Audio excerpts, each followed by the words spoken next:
normally fix lives one book at a time, but this time it's going to be a show.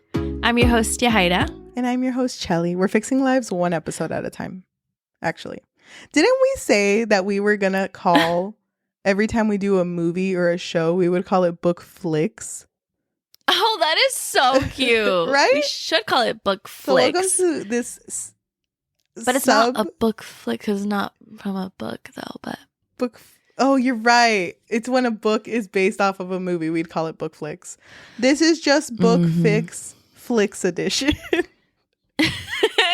Because it could also be called book flicks because it's Netflix. I don't know. Okay, whatever. It doesn't matter.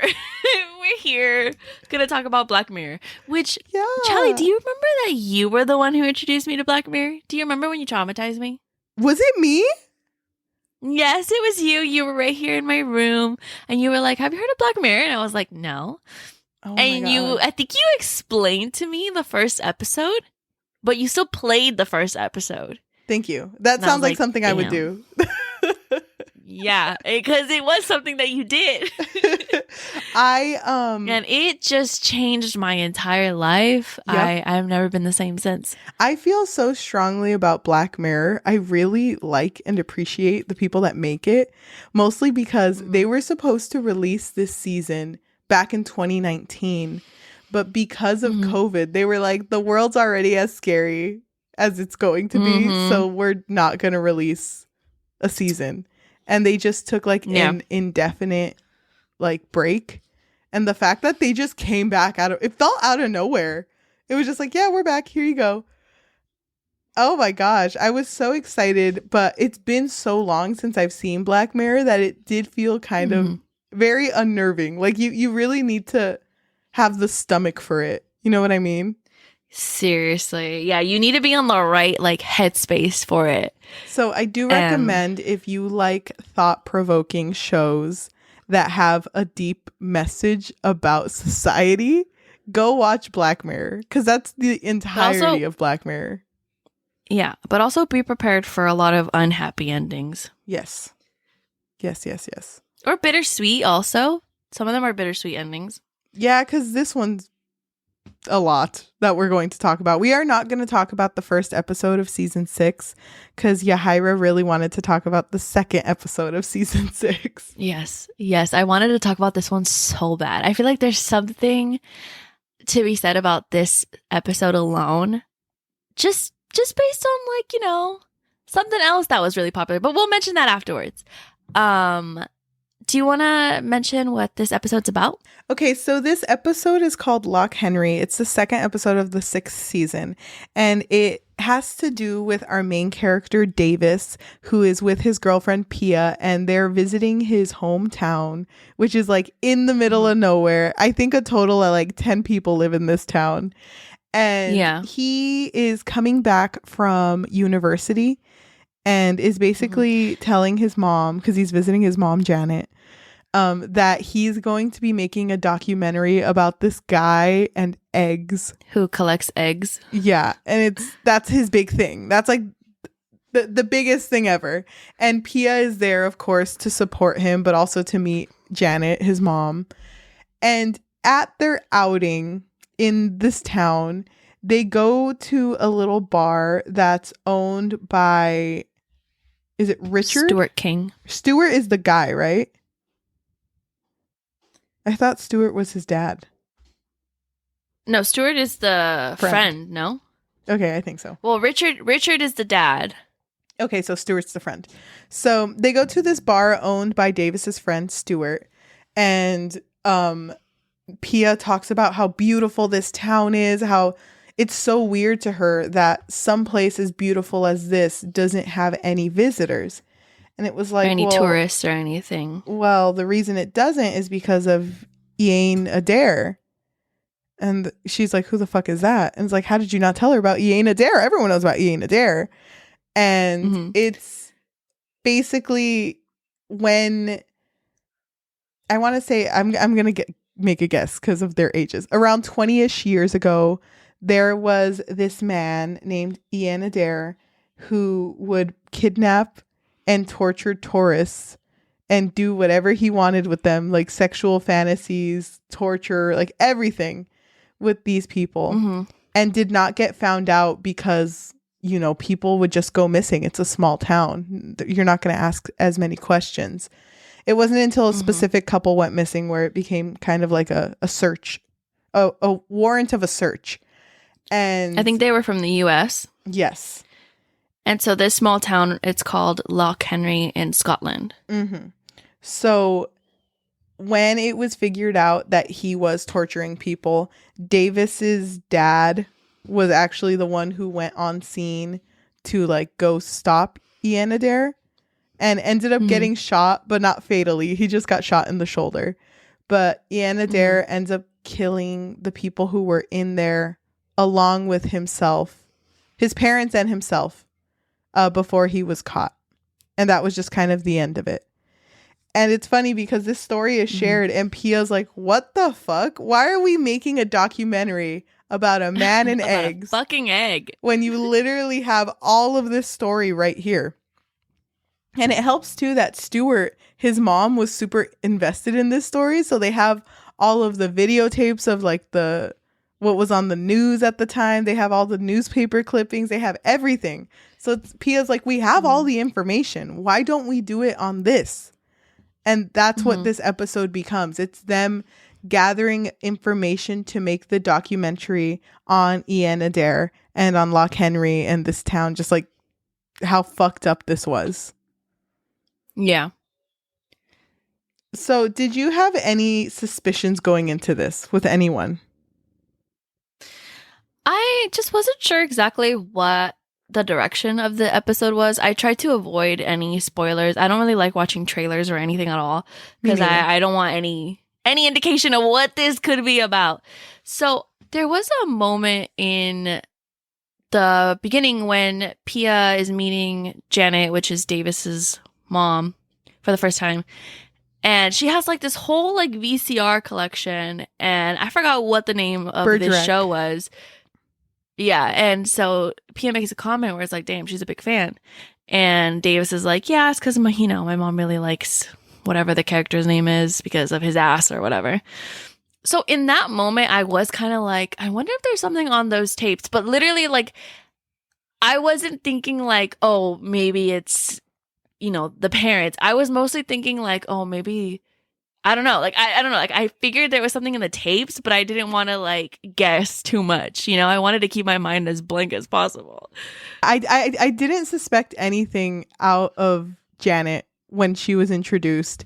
And I don't use my brain cells when watching these types of shows because I also don't want to think ahead. But I just thought that same. she was as angry as everyone else was about this whole Ian Adair thing because she also didn't like him. So when she figured out that they were making the documentary about this, she was like, you need to tell the truth and make sure everyone knows what that man did to my husband. Which he didn't do much. It was just being shot in the shoulder. But to her, it's like, no, he's the reason that my husband is dead. And just to point out, Davis's dad didn't necessarily die from the gunshot wound. It was mostly because he contracted like an infection from it. Yes. So it wasn't. It did have to do with it, but it wasn't directly from it. Mm-hmm. But how did you feel about the way that Pia was reacting? Like, she was so excited about it, and she was even like, can you show me like where it was? I hated it because it was very insensitive to Davis. Like, this was somewhere where his dad was shot, and it's also like something that he clearly didn't even want to talk about. Yeah, he wanted to talk about the egg collector. And I fucking hate the fact that when he was very like hesitant about making this documentary, she was just kind of like, if you don't, I will. It's like, Pia, you don't even you're not from here. Okay, Pia? You don't even go here, Pia.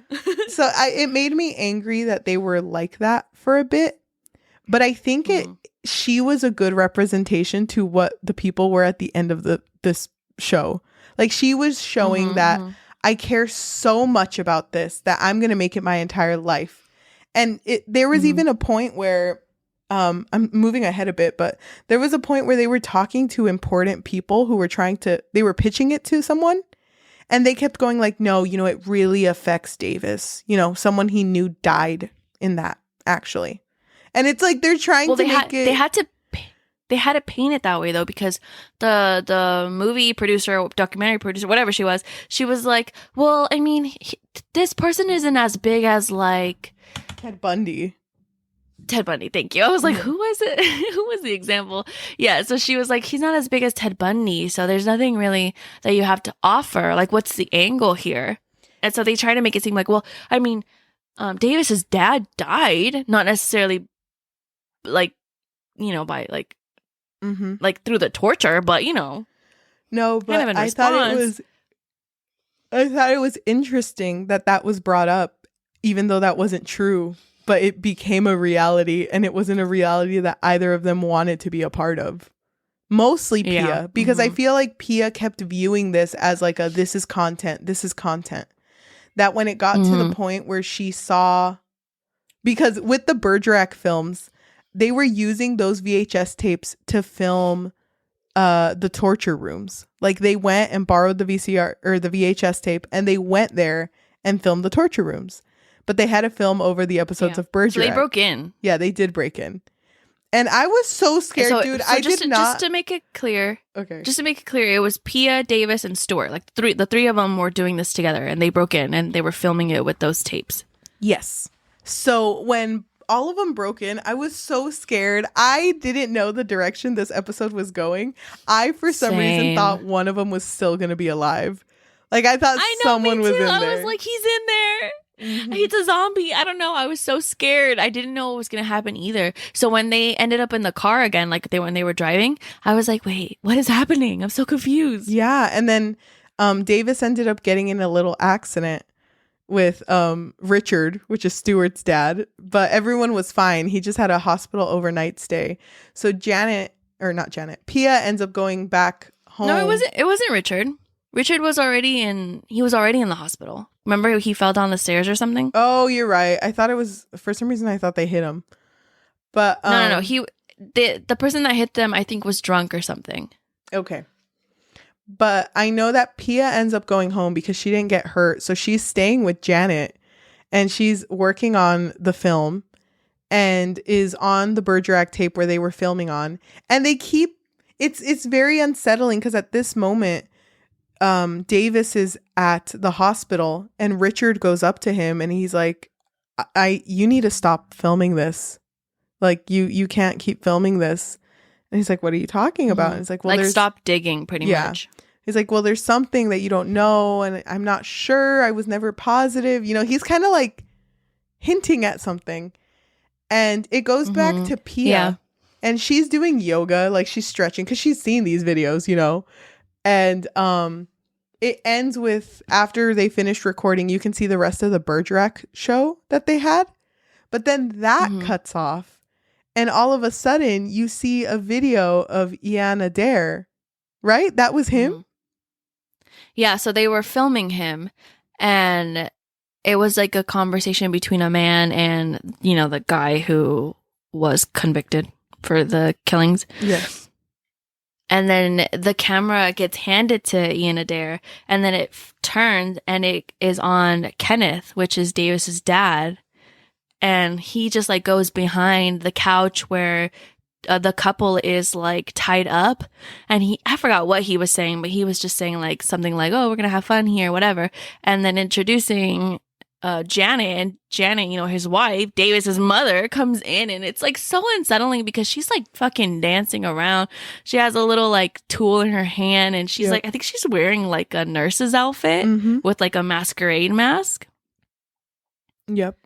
But you can tell it's her, and you can't really see what happens, but you just hear the device like drilling, and you hear the couple screaming.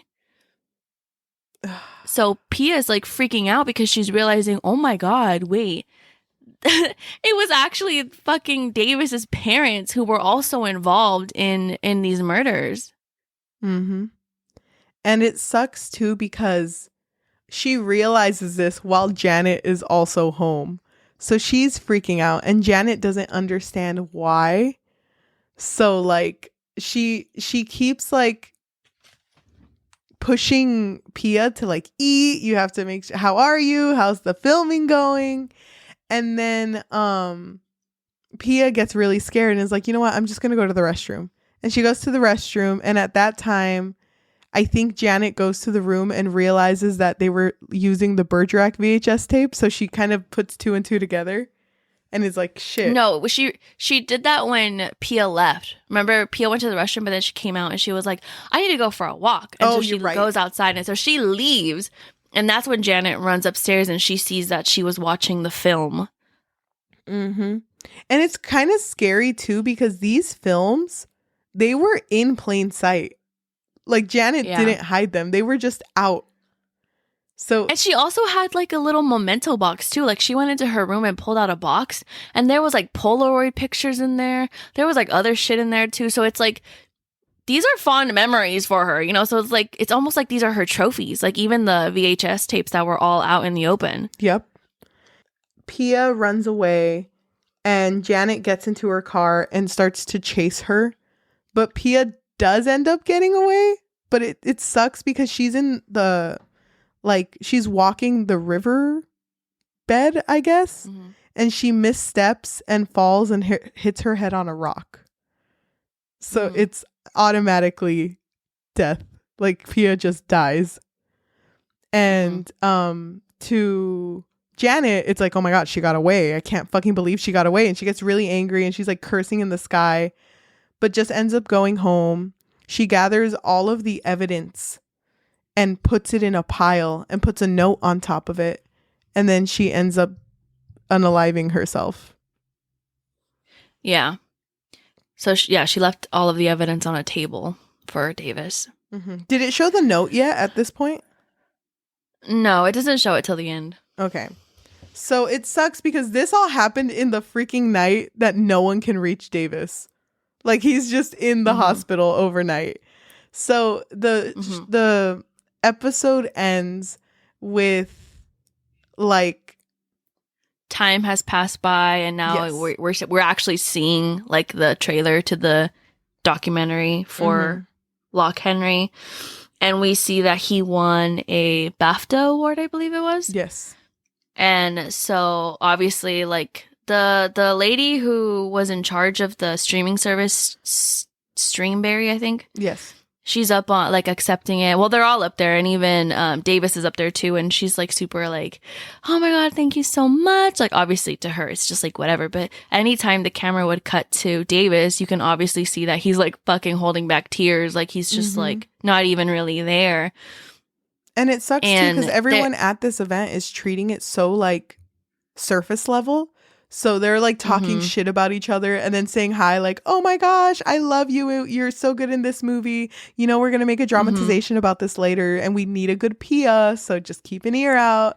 And it's like, oh God, that's a real person. And he's just kind of there like, like he's just there like, what the fuck? Like, and even when he gets back to the hotel room, like Stuart calls him and is all like I think he's congratulating him, but he's also like, oh my God, this place has never been so busy before because now Loch Henry is, you know, filled with tourists. Yep. And he's still like talking, but Davis just hangs up and he pulls out the note that his mom had left it for him. And it just says, "For your film, Mom." And he's just left there alone. And he's staring at the little like trophy. Yes. Which is but like obviously it's completely mask. Meaningless. Yeah. I know. I was like, damn, it would be that. It's crazy because it goes back, or I think back to the point where Pia was like, yeah, his dad was involved. His dad got shot. And it's like they were trying so hard for him to be part of the story, to have an angle. But now he's completely part of this story. And it sucks. I know. And it sucks because he didn't even want this. And that's what makes me so upset. It's like, it's not even something that he was like, you know what, I'm going to go out and tell this story. It's like he only really did it because both Pia and Stuart were like, well, this is so, you know, this is so interesting. And everyone should know about what happened here. And it's like, if he would have just done what he wanted, which was go with that egg collector, none of this would have happened. I know, but in a way too, like all of this happening benefited everyone else in the world except for himself. But not him. Except for himself. Yeah.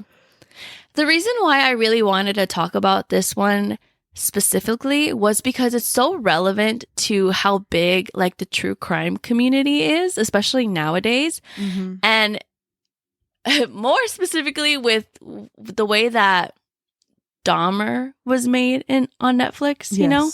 And it made everyone upset, rightfully so, because of the way that they were telling the stories of the victims. Mm-hmm. And it's like, it just makes me so sad because people get so into these like stories because they view them as stories, but these are actual events that people went through. And sometimes people do get really upset when you tell a story because at times you're not even telling it right. I know. Or you weren't there, so how could you possibly know what really happened? And even with like the Dahmer story, I know that people got very emotionally attached to some of the victims. And they like assume like, you know, I know everything about this victim because, you know, I love true crime and I looked up all the facts.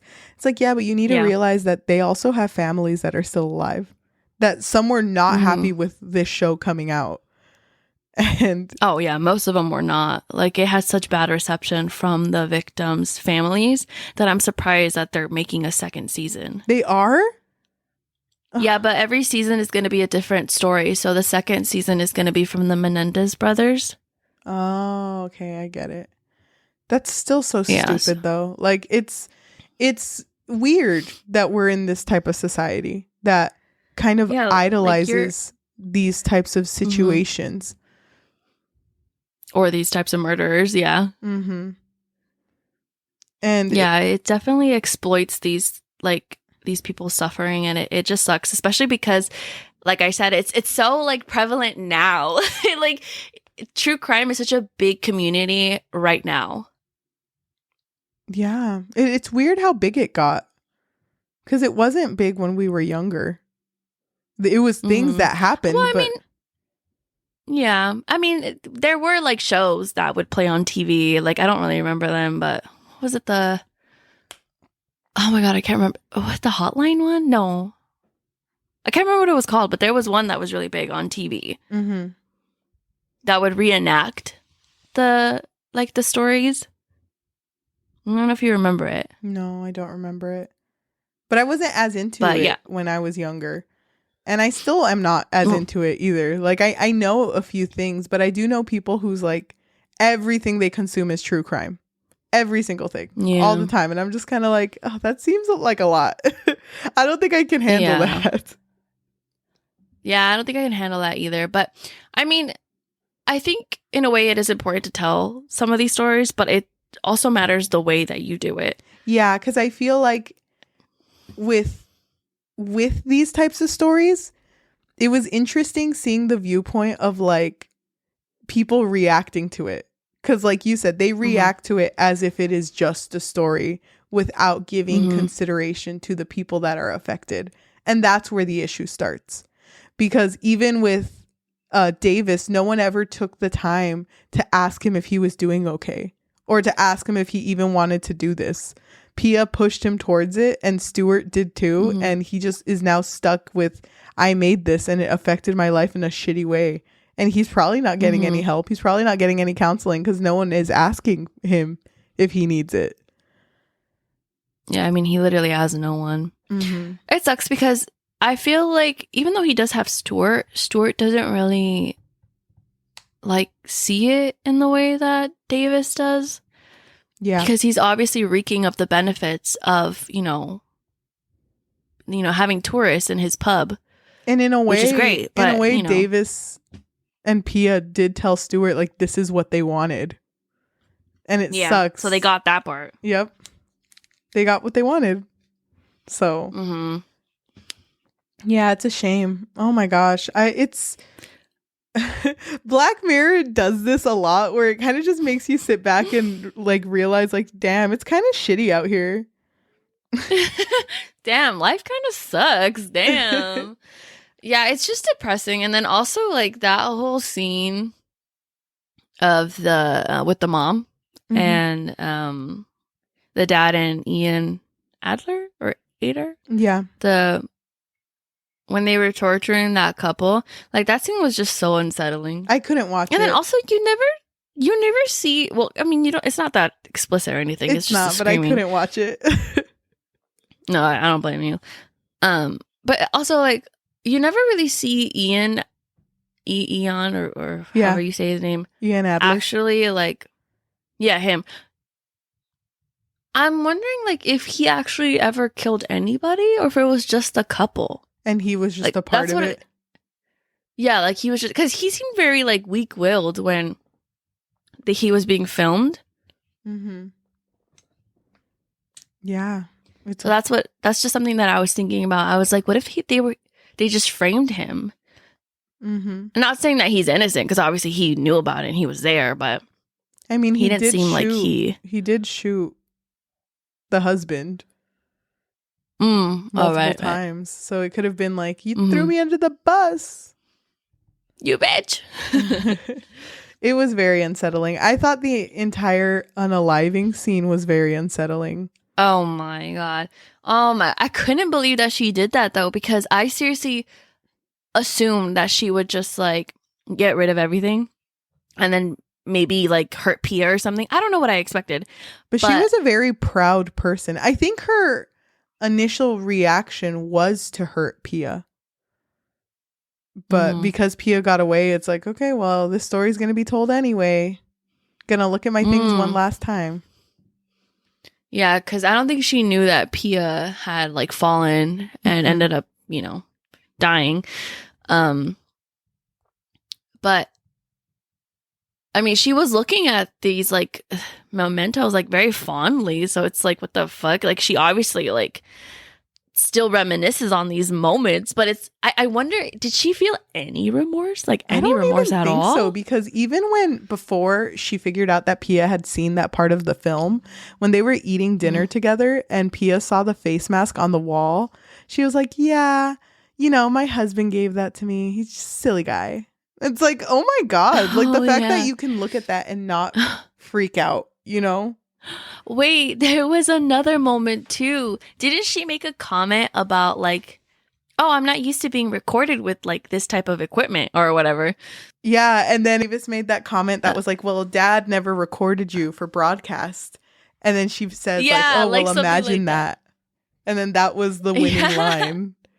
Like, that was literally like so unsettling. Like, damn.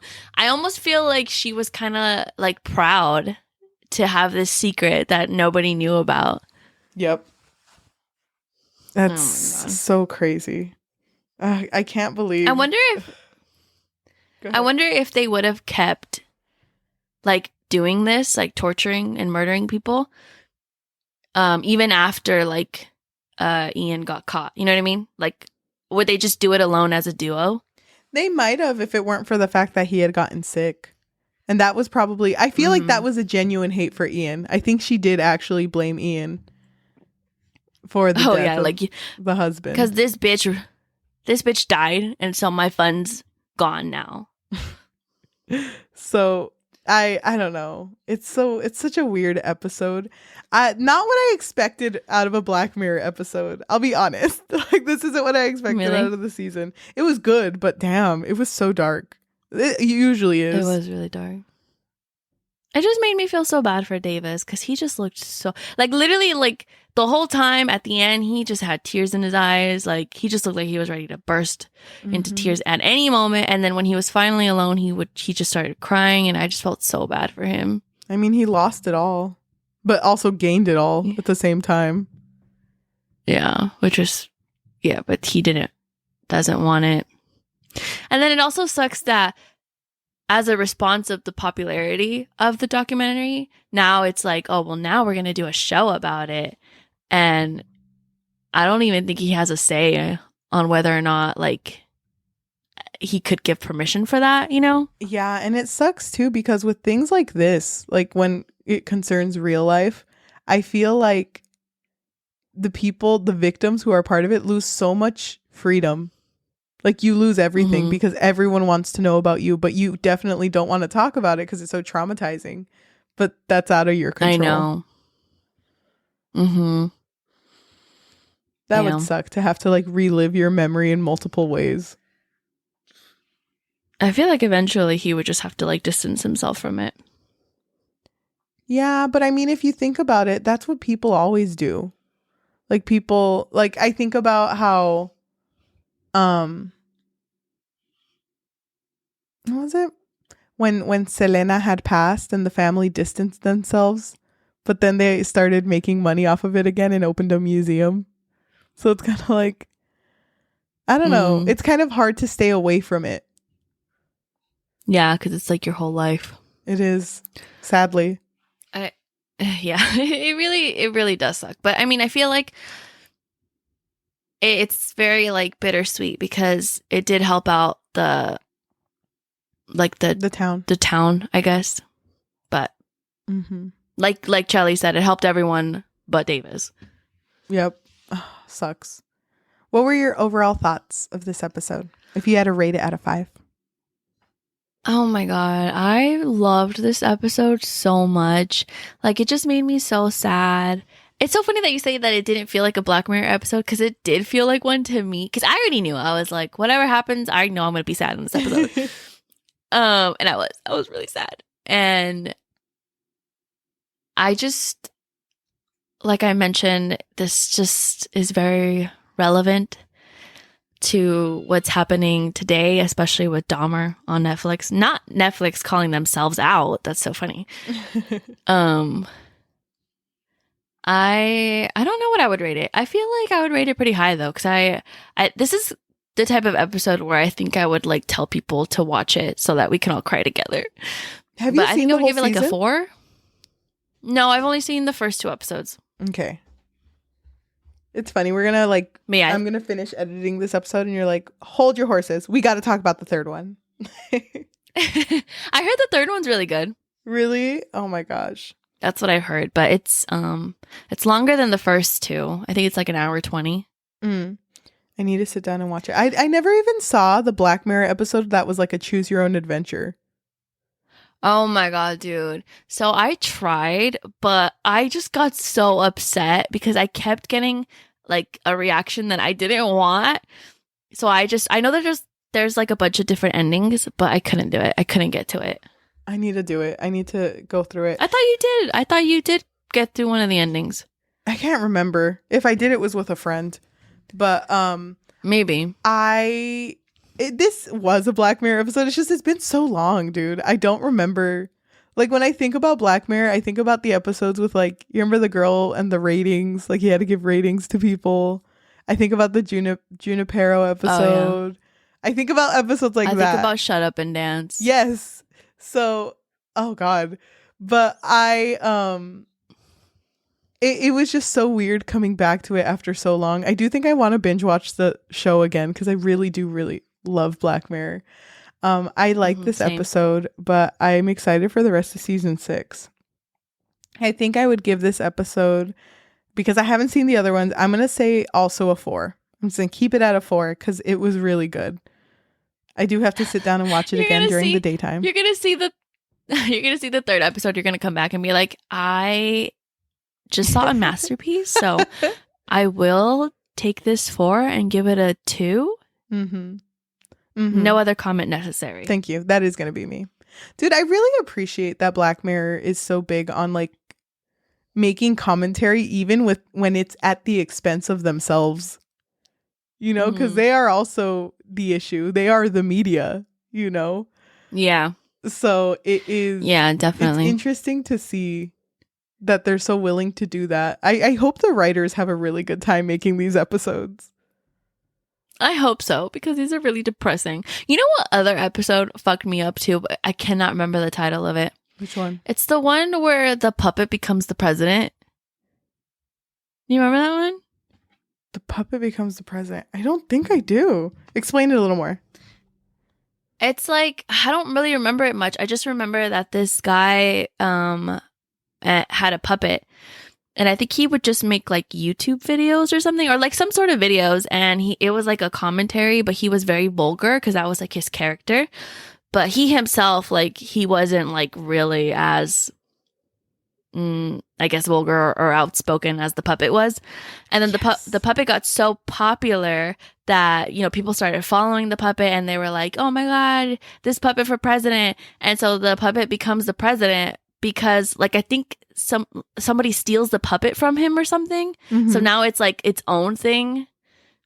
And it just like fucked me up. I was like, I can't believe that this puppet would become president, but of course he would. Of course he would. I could see that happening. Yeah, I do remember the episode. It's called the Waldo moment. Yes. Yeah. Yeah. Yep. That one was pretty good. There's some episodes, I don't know if you feel the same way, where like watching them once is good. I'm good. I don't need to see it again.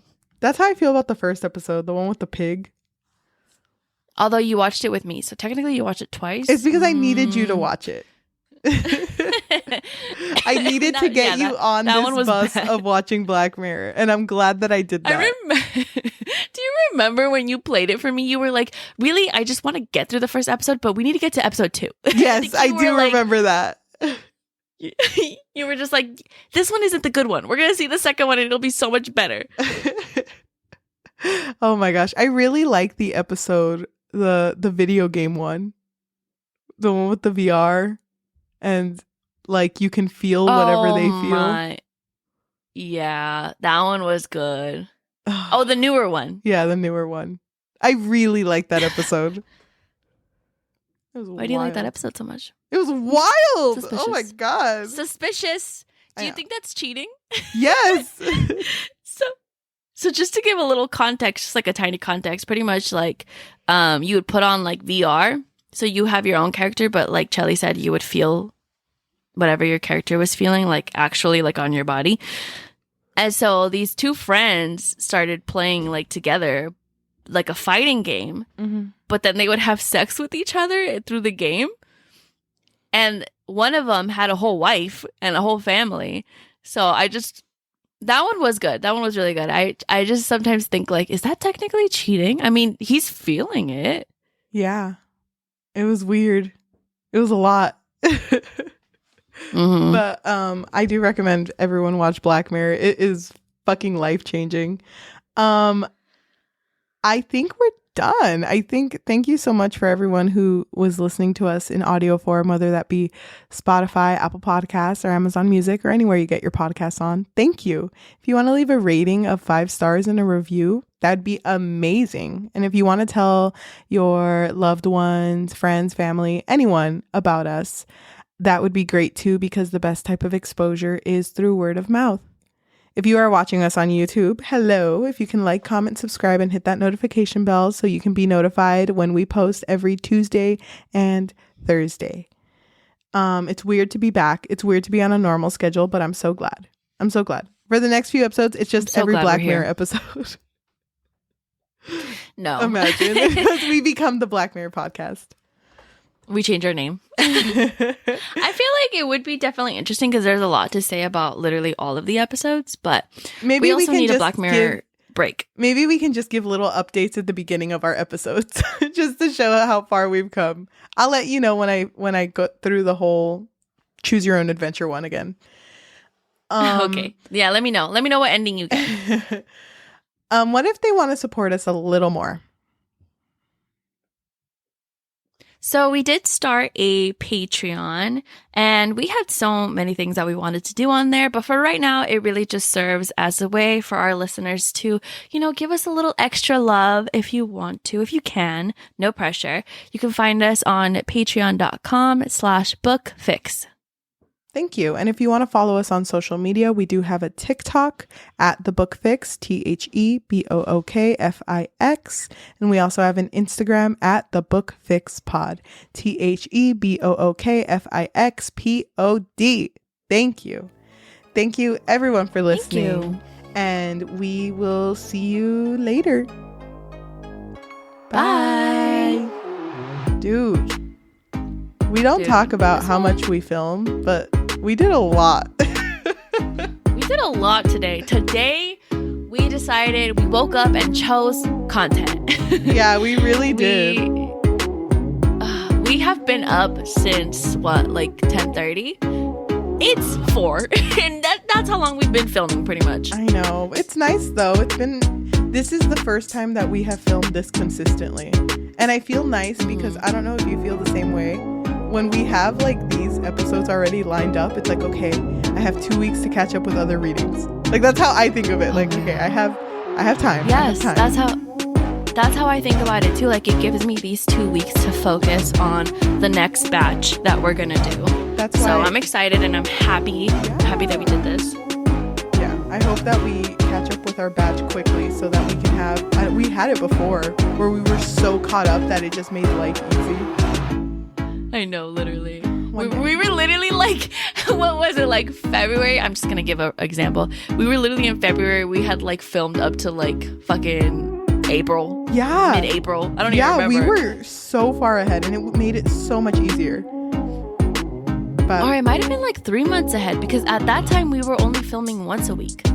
Yeah. So it might have been like May. It was like a good like, oh my god, this paletero, really? Wait, tell him to wait. I got money.